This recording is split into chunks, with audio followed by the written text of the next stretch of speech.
Y harás para el tabernáculo tablas de madera de acacia. La longitud de cada tabla será de 4 metros 45 centímetros de alto por 67 de ancho. 2 espigas tendrá cada tabla para unirlas una con la otra.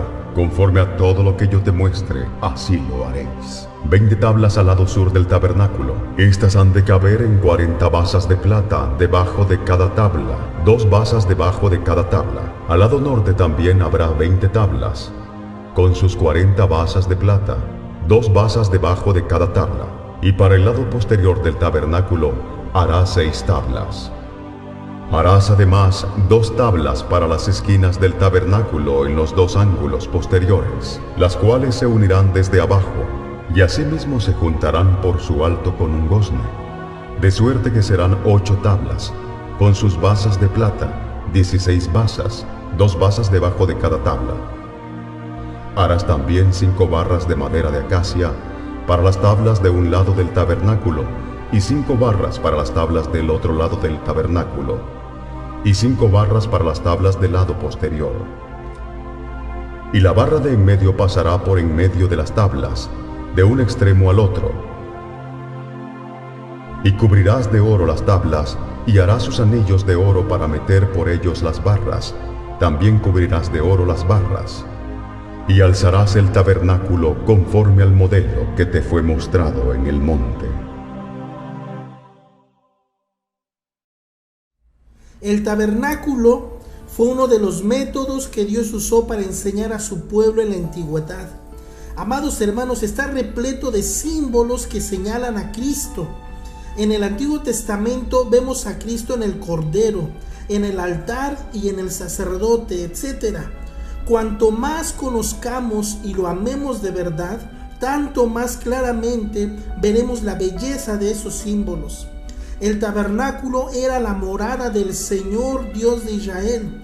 En Éxodo capítulo 25, versículo 8 dice: yo moraré en ellos. Después del tabernáculo, el Señor moró en el templo de Salomón, todos sabemos eso. Esto lo podemos ver en el segundo libro de Crónicas, capítulo 6, versículo 3 y 6. Y a su debido tiempo envió a su amado Hijo, Juan 1:14. La gloria de Dios manifestada entonces en el templo fue en su cuerpo. El tabernáculo, amados hermanos, es una revelación de la verdad. Dios lo mandó a hacer para darnos una lección objetiva sobre la verdad espiritual. Es la revelación de Cristo y su obra redentora es la historia del Evangelio. Lo más importante aquí, amados hermanos, es entender que todo lo que hizo Moisés fue algo que Dios le mostró en el monte. Esto significa que en el cielo está este modelo de tabernáculo, porque Dios le dijo: cuídate de hacerlo tal y como te fue mostrado en el monte. Por ejemplo, en su construcción, Dios mismo fue el arquitecto. Notemos el modelo del tabernáculo que él mismo describe, por ejemplo, en Éxodo 25:9, Éxodo 25:40, Éxodo 39 del 42 al 43, Hebreos 8:5 y de 9:1 al 23. Ahora vamos a aprender esto, amados hermanos. Es una bendición, es hermoso entender esto. El tabernáculo es tipo de varias cosas. Número 1, es tipo de Cristo. La palabra de Dios dice en Juan 1:14: y aquel verbo fue hecho carne y habitó entre nosotros, y vimos su gloria, gloria como del unigénito del Padre, lleno de gracia y de verdad. Número 2, es un tipo de la iglesia, en quien vosotros también sois juntamente edificados, escuchen, para morada de Dios en el Espíritu, Efesios 2:22. Número 3, es tipo del creyente. ¿No sabéis que sois templo de Dios y que el Espíritu de Dios mora en vosotros? Si alguno destruyera el templo de Dios, dice la palabra, Dios le destruirá a él, porque el templo de Dios, el cual sois vosotros, santo es. Primera de Corintios 3, 16 y 17. También es tipo de las cosas que van a venir. Escuche esto: y oí una gran voz del cielo que decía: he aquí el tabernáculo de Dios con los hombres, y Él morará con ellos. Bendito sea el nombre del Señor. Y ellos serán su pueblo, y Dios mismo estará con ellos como su Dios. Apocalipsis 21:2. Y por último, también el hombre en su triple naturaleza es un tipo. El atrio puede representar al hombre físico, el atrio de afuera, el cuerpo. El lugar santo es el hombre intelectual o el alma. El lugar santísimo es la vida espiritual o del espíritu.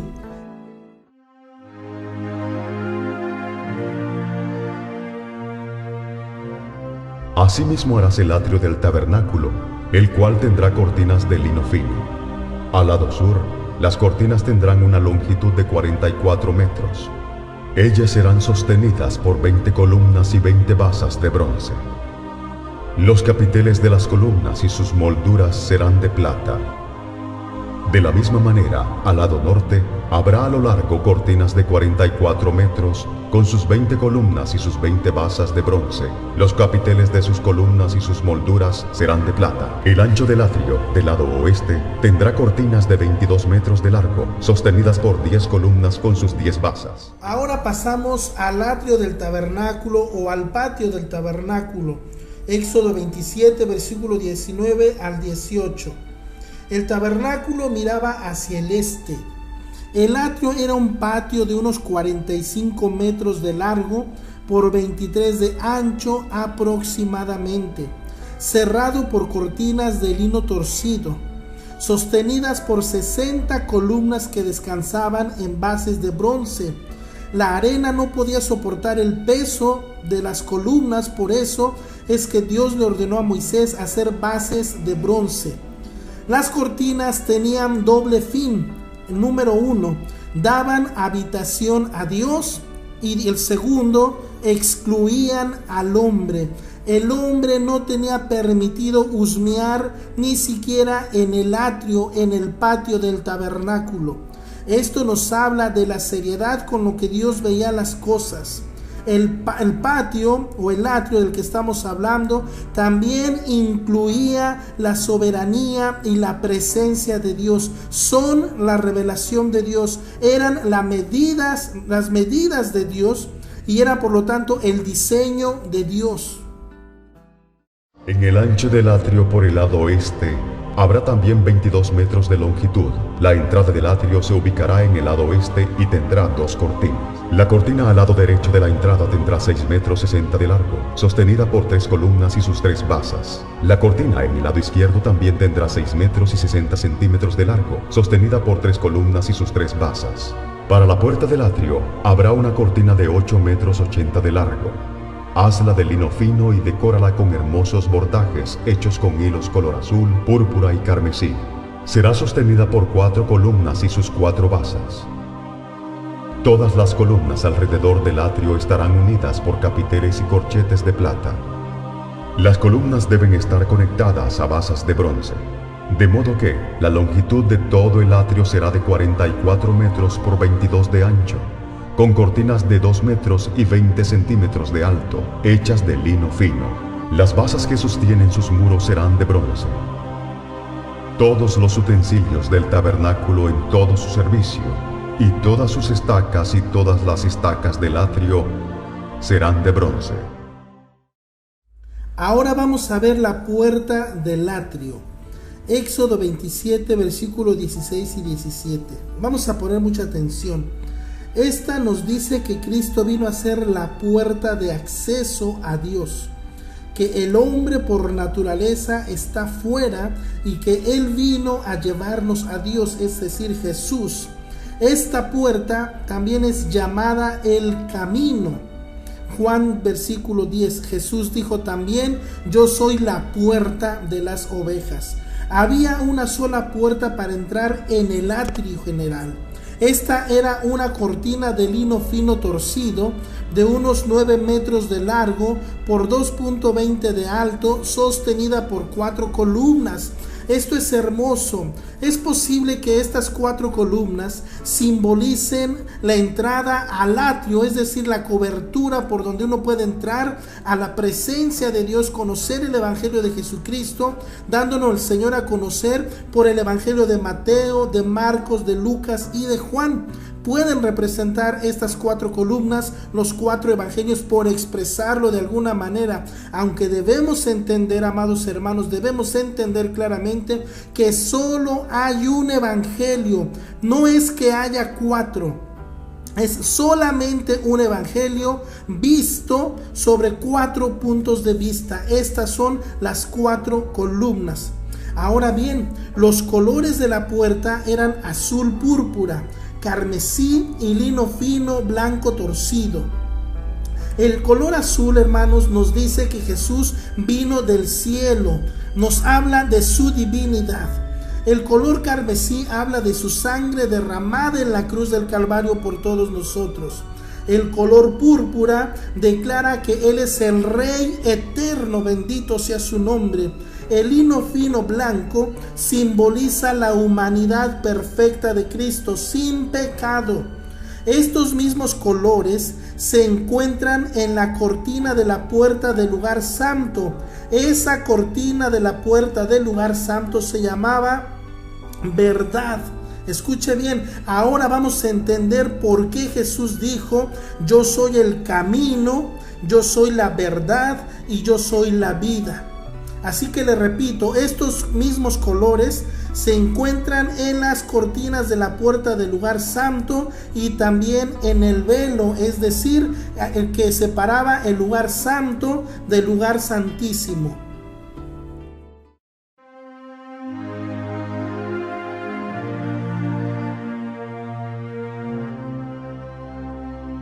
Harás también un altar de madera de acacia de 2 metros y 20 de largo por 2 y 20 de ancho y 1 y 30 de alto.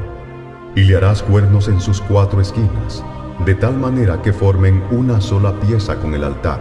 Cubrirás el altar de bronce, sus calderos para recoger la ceniza, sus paletas, sus tazones, sus garfios y sus braseros serán todos de bronce. Le harás un enrejado de bronce y harás un anillo de bronce para cada una de sus 4 esquinas. Pon la rejilla dentro del cerco del altar abajo, hasta que llegue a la mitad del altar. Harás también varas de acacia para el altar, las cuales cubrirás de bronce. Y las varas se meterán por los anillos y estarán a ambos lados del altar cuando sea llevado. El altar lo harás hueco, de tablas, de la manera que te fue mostrado en el monte.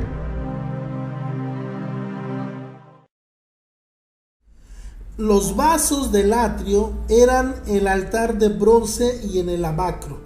Son símbolos de Cristo en la obra de redención que hizo en la tierra por todos nosotros. Mientras que los que están en el lugar santo representan a Cristo glorificado en los cielos y su obra en favor de sus santos redimidos. Es muy importante, amados hermanos, que entendamos todo lo que tiene que ver en el altar de bronce junto con sus vasos, con sus utensilios, tal y como lo muestra Éxodo 27, versículo del 1 al 8 y también Éxodo 38, versículo del 1 al 7. La palabra altar significa un lugar levantado, en este caso levantado para el Dios eterno. Aquí se derramaba la sangre de los sacrificios. En el altar vemos la bondad y la severidad de Dios, amados hermanos, hacia nosotros. Escuchen bien, su bondad hacia nosotros y la severidad hacia la víctima que llevaba nuestros pecados. Escuche esta enseñanza: la bondad de Dios a favor de nosotros y la severidad de Dios hacia la víctima que llevaba los pecados, esto es, hacia nuestro Señor Jesucristo. Esto nos recuerda las palabras del apóstol Pablo que dijo: el que no escatimó ni a su propio Hijo, sino que antes lo entregó por todos nosotros, ¿cómo no nos dará también con él todas las cosas? Bendito sea el nombre del Señor. Vemos también su amor y su ira, su justicia y su paz. El fuego de este altar era permanente. El altar de bronce nos enseña que las exigencias y los derechos de Dios han de ser satisfechos antes de poder gozar de comunión con Él. Escuchen bien esto, amados hermanos. No se trataba de presentar ofrendas o sacrificios lo que uno sentía en su corazón o con las mejores intenciones. Escuchemos bien esto. Se trataba de presentarle al Señor la ofrenda que Él demandaba, la ofrenda que Él pedía. Es decir, con todo respeto, a Dios no le interesaban las buenas intenciones, ni tampoco lo que yo quisiera darle, si eso no satisfacía su preciosa voluntad. Es muy importante entender esto. Debemos darle a Dios lo que Él pide, lo que Él demanda, y no lo que a nosotros se nos antoje, aunque esto vaya con la mejor de las intenciones. Escuchemos bien esto. El altar de bronce nos enseña estas exigencias y los derechos que Dios hace hacia todos aquellos que se quieren acercar a Él. Debemos de aceptar las ofrendas que Dios pone, porque esto representa el sacrificio precioso de Jesucristo, si es que nosotros queremos tener comunión con Dios. Ahora, fue colocado este altar de bronce en la puerta. Levítico 4, versículo 7. Era la primera cosa o el primer objeto que los israelitas encontraban al acercarse a Dios. No había acceso a Él sino por medio de un sacrificio. El altar estaba hecho de madera de acacia, que representa la humanidad de Cristo, pero era la madera más fuerte, y cubierto de bronce, y tenía las siguientes medidas: 2.20 metros de largo por 2.20 metros de ancho y 1.30 de alto aproximadamente. La madera era de gran durabilidad, como le acabo de decir, lo que nos habla de la perfecta humanidad de Jesucristo, sin corrupción y sin pecado. Se lo repito. El bronce le daba la resistencia que necesitaba la madera. Esto significa con lo que se manifestaba la fortaleza permanente de Cristo y también el juicio sobre el pecado. Cristo se hizo carne, la madera de acacia, para poder ser juzgado por nuestros pecados. Hebreos capítulo 10, versículo 5. Era hueco, pero adentro tenía un enrejado de bronce sobre el cual se encendía el fuego y se ponían los sacrificios. El enrejado estaba elevado al mismo nivel que el propiciatorio. Los cuernos del altar son símbolos de fuerza o de poder. Éxodo 27:2, Apocalipsis 17:12 y Salmos 18, versículo 2. El sacerdote ponía la sangre sobre los cuernos. Éxodo 29:12. Eran lugar de refugio para el pecador. Primer libro de Reyes, capítulo 2, versículo 28. No había gradas en el altar. Éxodo 20:26. Esto nos enseña, escuchemos bien, amados hermanos, esto nos enseña que el hombre no puede subir hacia Dios con su justicia propia o humana sin exponerse al juicio de Dios. Es Dios quien desciende hacia el hombre, bendito sea su nombre. Tito capítulo 3, versículo 6.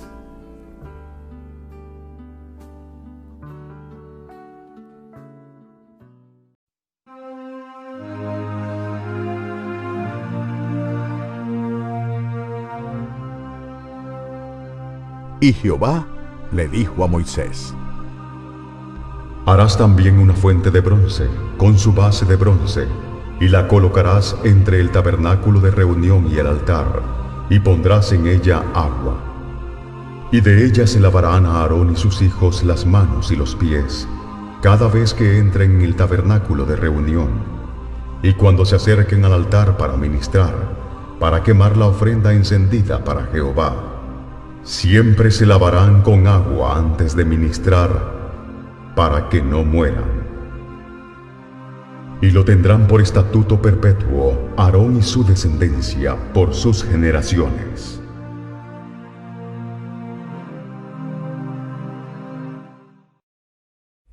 Ahora pasamos a la fuente de bronce o lavacro. Éxodo 30, versículos del 17 al 21.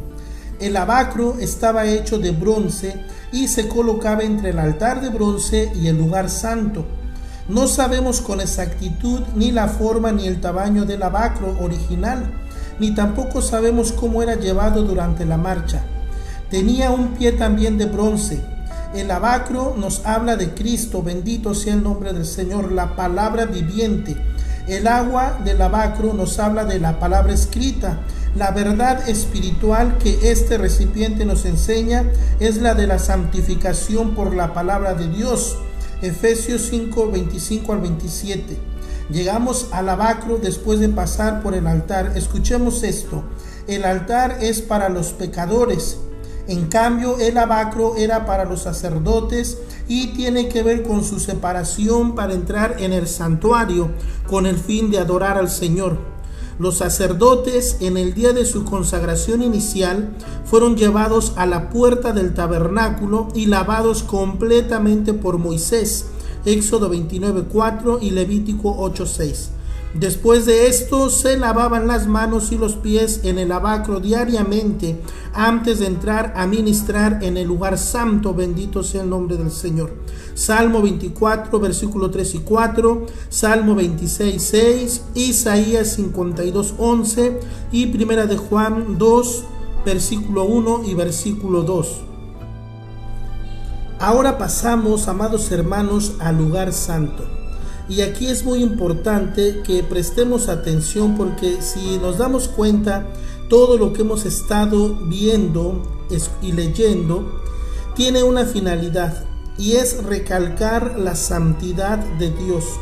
Por eso es muy importante que nosotros, como siervos de Dios, como hijos de Dios, debemos de dejar el pecado, de practicar el pecado y vivir en santidad. Buscar hacer cada día la voluntad del Señor y no acercarnos al altar de Dios para ofrecerle fuego extraño. Por eso todo esto nos enseña que nuestro Dios es un Dios celoso. No en vano la palabra del Señor dice en Deuteronomio 4:24 que nuestro Dios es un fuego consumidor, algo parecido a lo que dice la epístola a los Hebreos. Ahora vamos a entrar, como les mencionaba, al lugar santo. La puerta del tabernáculo, esto es muy importante.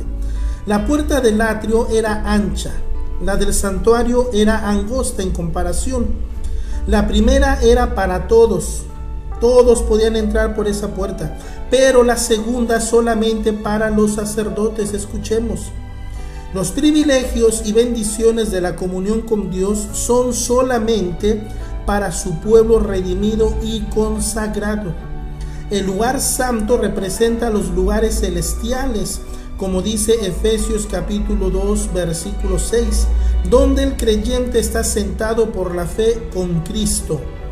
Era el lugar donde el sacerdote ministraba.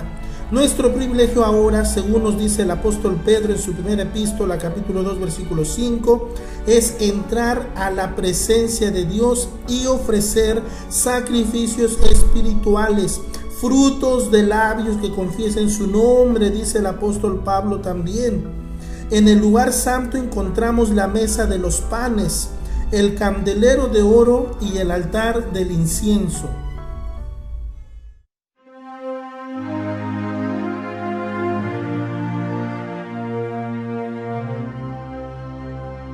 Harás una mesa de madera de acacia, de 88 centímetros de largo, por 44 de ancho y 66 de alto. Cúbrela de oro puro, y le harás una cornisa de oro alrededor. Le harás también una moldura alrededor, de 8 centímetros de anchura, y harás a la moldura una cornisa de oro alrededor. Y le harás 4 anillos de oro, y los pondrás en las 4 esquinas de las patas. Estos anillos servirán de soporte de las varas que llevan la mesa. Harás las varas de madera de acacia y las cubrirás de oro. Harás también de oro fino sus platos, sus cucharas, sus cubiertas y sus tazones con que se libará. Y pondrás sobre la mesa el pan de la proposición delante de mí continuamente.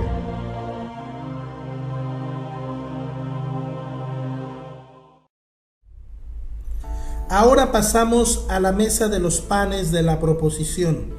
Éxodo 25, del versículo 23 al 30. Esta mesa estaba hecha de madera y cubierta de oro. Tenía unos 90 centímetros de largo por 45 de ancho y 70 de alto. Estaba colocada al lado derecho del lugar santo. Sobre esta mesa se colocaban los panes de la proposición o de la presencia, llamados así porque estaban en la presencia de Dios. Éxodo 25:30. Cada pan habla de los sufrimientos que Cristo pasó para que nosotros pudiéramos encontrar en Él el pan de vida, bendito sea su nombre. No tenía levadura porque la levadura es tipo del pecado. Se ponían 12 panes en la mesa. Estos representaban también a las 12 tribus de Israel unidas, o sea, tal y como Dios las veía. Esto lo podemos ver en el primer libro de los Reyes, capítulo 18, versículo 31, y Ezequiel, capítulo 37, versículo 21-22. Debo de recordarles que todos los muebles que se mencionan en el tabernáculo, donde se menciona la madera, que es madera de acacia, todos estos muebles llevando este tipo de madera representan la humanidad de Cristo.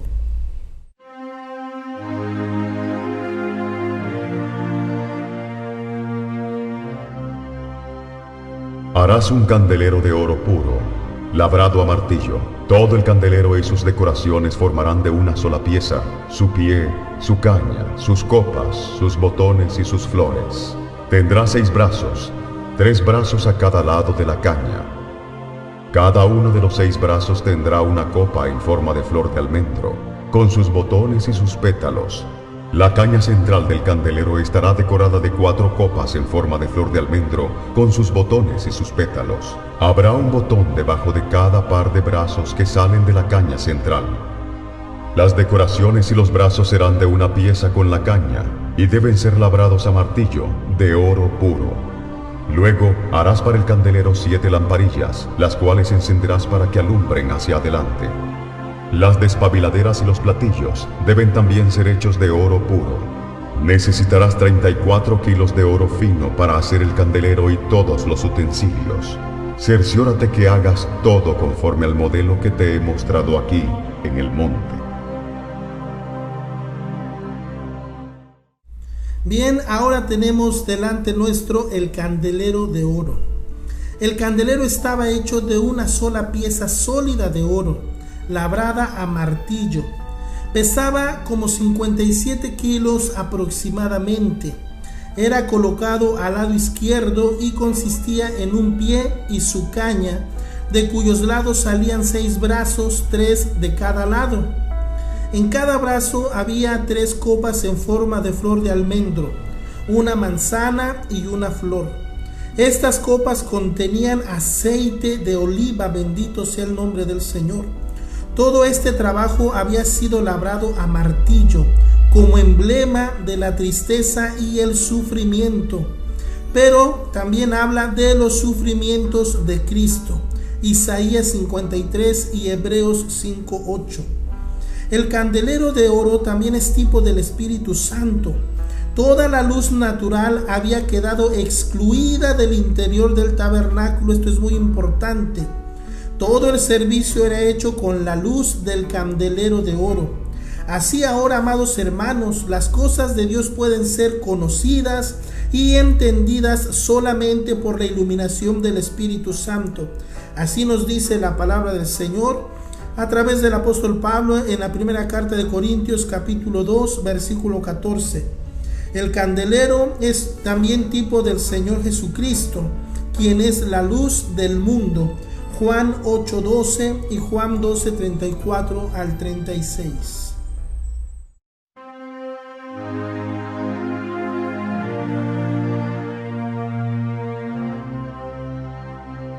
Harás asimismo un altar de madera de acacia para quemar el incienso. Será cuadrado y medirá 45 centímetros de largo, por 45 de ancho, por 90 de alto, con cuernos en cada esquina, tallados de la misma madera del altar. Y cubrirás de oro puro su cubierta, sus paredes en derredor y sus cuernos, y le harás en derredor una cornisa de oro. Le harás también 2 anillos de oro debajo de su cornisa, a sus 2 esquinas a ambos lados suyos, para meter las varas con que será llevado.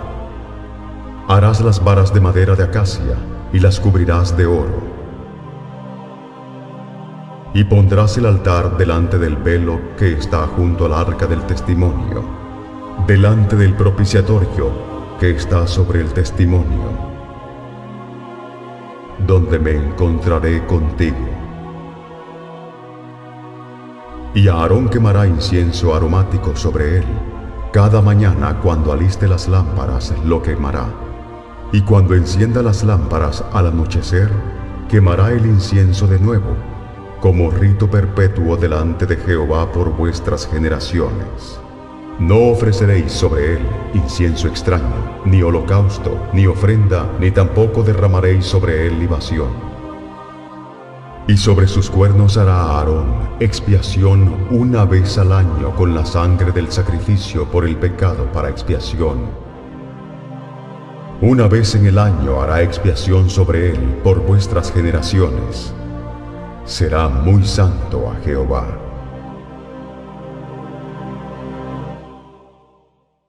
Bien, ahora pasamos al altar del incienso. Éxodo 30, versículo 1 al 11. Este fue llamado también el altar de oro, porque estaba hecho de madera de acacia cubierta de oro. Este altar representa a Cristo en su ministerio celestial, como sumo sacerdote que intercede por su pueblo. Bendito sea el nombre del Señor. El altar del incienso estaba colocado en el lugar santo delante del velo, directamente enfrente del propiciatorio. Esto nos habla de Cristo, por medio del cual llegamos a Dios. Juan 14:6 y Efesios 2:18. El incienso representa también la oración, la adoración y la alabanza del pueblo de Dios.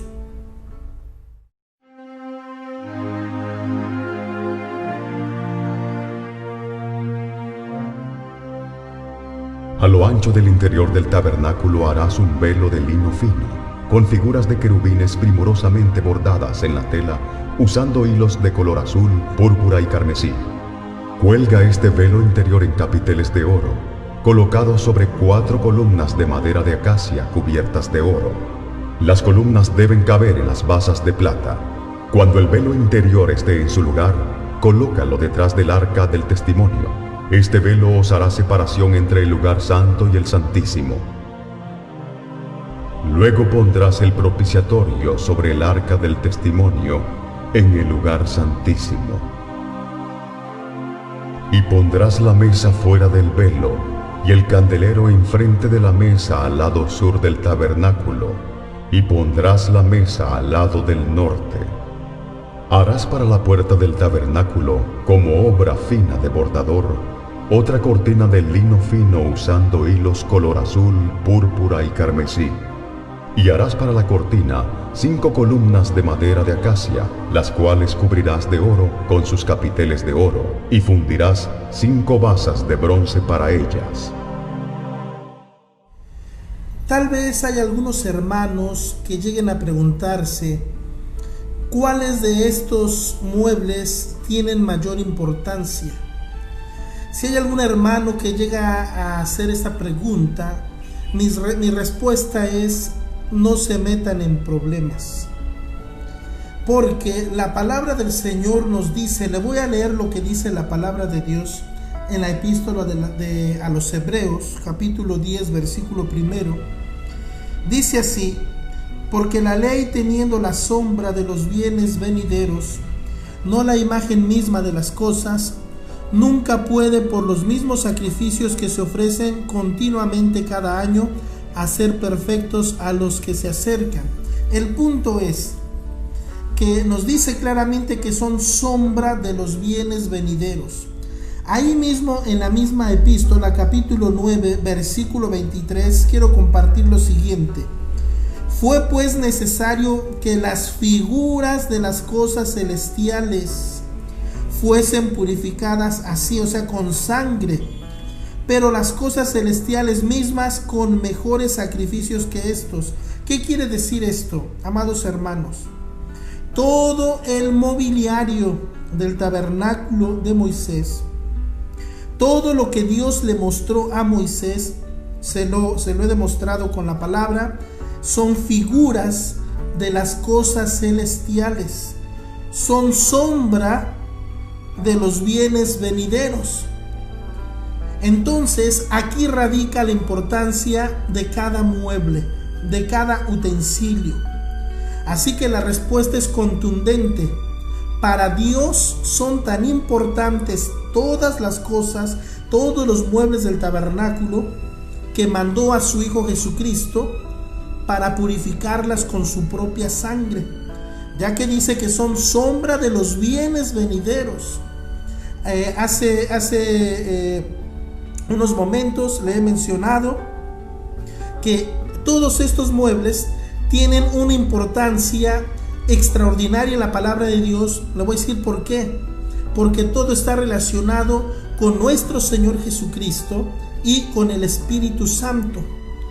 Por lo tanto, esto significa que tiene que ver absolutamente con la santidad de Dios. Así que no nos preguntemos cuáles de estos muebles son los más importantes, sino más bien la pregunta sería: ¿qué estamos haciendo nosotros ante la santidad de Dios? ¿Cómo estamos tratando a la santidad de Dios en nuestra vida? Esa sí sería una buena pregunta. Así que con la palabra del Señor hemos demostrado que todos estos utensilios o muebles tienen una importancia eterna de santidad, de perfección y de autoridad, porque nos hablan de la persona y la obra de nuestro Señor Jesucristo, y no podemos minimizar ningún mueble, ningún utensilio en su importancia. Bien, vamos a hablar un poquito del velo. Éxodo 26, versículo 32 y 33. El lugar santísimo estaba separado del lugar santo por un velo. Esto representa la carne de Cristo, el cuerpo de Cristo, cuando el Señor Jesucristo dijo: consumado es. Ya nosotros hemos leído lo que dice la palabra del Señor en el Evangelio de Mateo, de Marcos y de Lucas. El velo del templo se rasgó de arriba abajo, es decir, indicando que esto fue hecho por Dios a través de su poder, abriéndonos el camino del lugar santo, la entrada al lugar santísimo. Este velo era de lino torcido, cárdeno, púrpura y carmesí, con querubines bordados.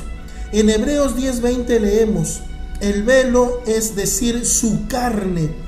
Este velo representa la carne o la humanidad de Cristo. Primera de Timoteo 3:16 y Juan 1:14.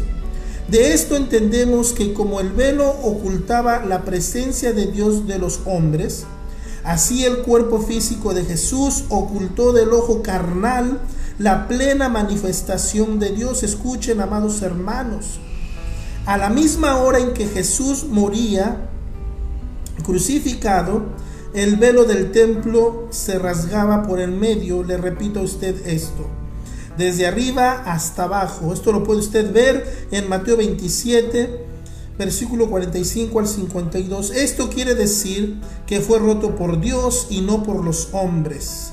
El velo roto significa el libre acceso a Dios por la fe en Cristo Jesús. Hebreos 10, 19 y 20.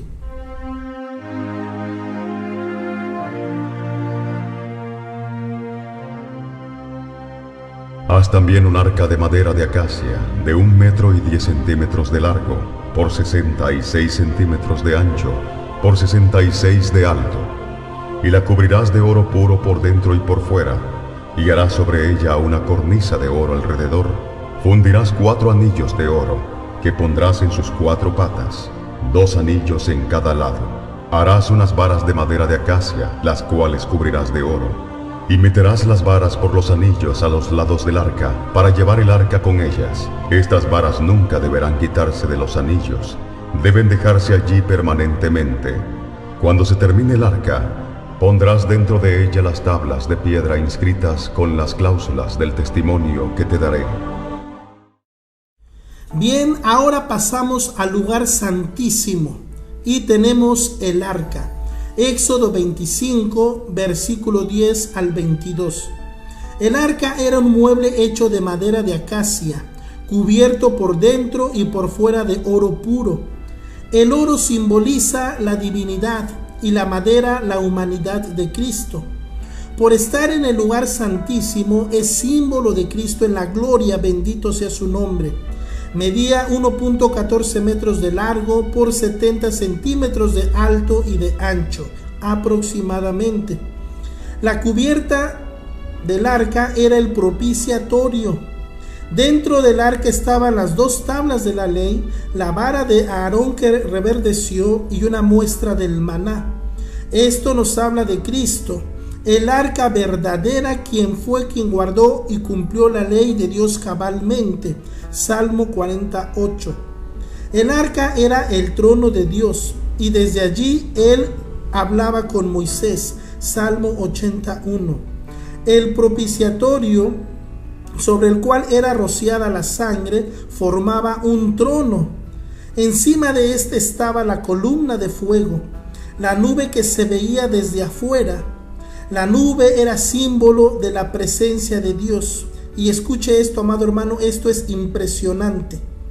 Solo Moisés podía entrar en cualquier momento y sin ofrecer un sacrificio. Moisés, sin ser sacerdote ni sumo sacerdote, tenía este privilegio. ¿Por qué fue esto así? ¿Por qué Moisés podía acercarse a Dios sin ofrecer sacrificio? Es impresionante esto. La única explicación posible es que Moisés es tipo de Cristo como mediador entre Dios y el hombre. Ahora bien, Aarón solo podía entrar una vez al año con sangre, siendo sumo sacerdote, y no tenía el mismo privilegio que Moisés. Esto realmente es impresionante. Así Cristo ha entrado en la presencia de Dios como representante nuestro, llevando su propia sangre, bendito sea su nombre, por la cual nosotros también tenemos entrada. Hebreos 10:19. Y el trono de Dios es para nosotros trono de gracia. Aleluya. Hebreos 4:16. Y harás un propiciatorio de oro fino. Su longitud será de 1 metro y 10 centímetros de largo por 66 de ancho. Bien, continuamos con el propiciatorio. Éxodo 25, versículo del 17 al 22. Era de oro puro, no tenía madera en su construcción, como tenían muchos de los muebles del tabernáculo que ya hemos mencionado. El oro siempre simboliza la divinidad, y en el propiciatorio nos manifiesta que la obra de la proposición es obra divina, bendito sea el nombre del Señor. Había sido labrado a martillo, tipificando así los horribles y terribles sufrimientos de Cristo en su obra de propiciación por el pecado. El arca con el propiciatorio y los 2 querubines tenían la semejanza de un trono. Aleluya. El propiciatorio nos habla de la misericordia de Dios manifestada hacia el hombre en Cristo Jesús. La sangre rociada sobre él nos recuerda que la misericordia está basada en la justicia. Harás también 2 querubines de oro, labrados a martillo, y los colocarás en los 2 extremos del propiciatorio.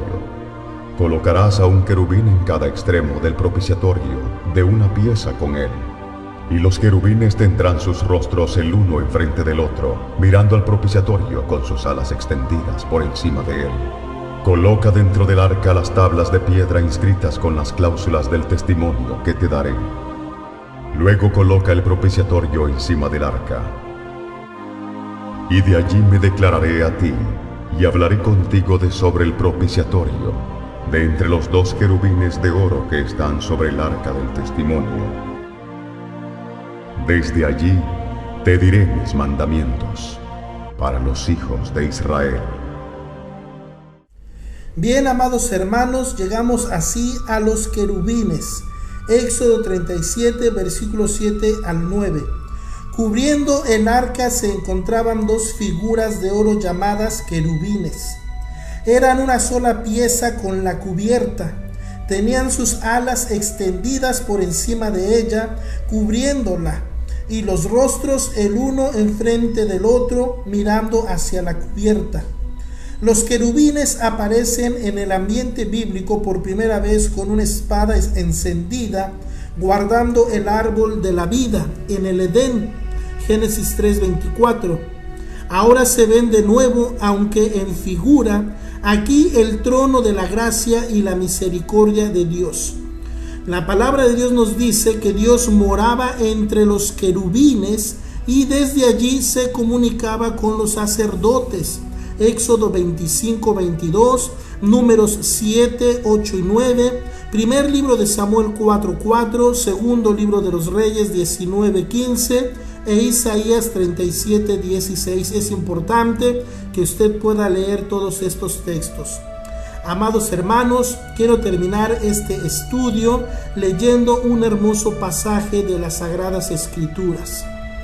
Porque la ley, teniendo la sombra de los bienes venideros, no la imagen misma de las cosas, nunca puede, por los mismos sacrificios que se ofrecen continuamente cada año, hacer perfectos a los que se acercan. Así que, hermanos, teniendo libertad para entrar en el lugar santísimo por la sangre de Jesucristo, por el camino nuevo y vivo, bendito sea su nombre, que Él nos abrió a través del velo, esto es, de su carne, y teniendo un gran sumo sacerdote sobre la casa de Dios, acerquémonos con corazón sincero, en plena certidumbre de fe, purificados los corazones de mala conciencia y lavados los cuerpos con agua pura. Hebreos 10:1, 19 y 22. Que el Señor les bendiga.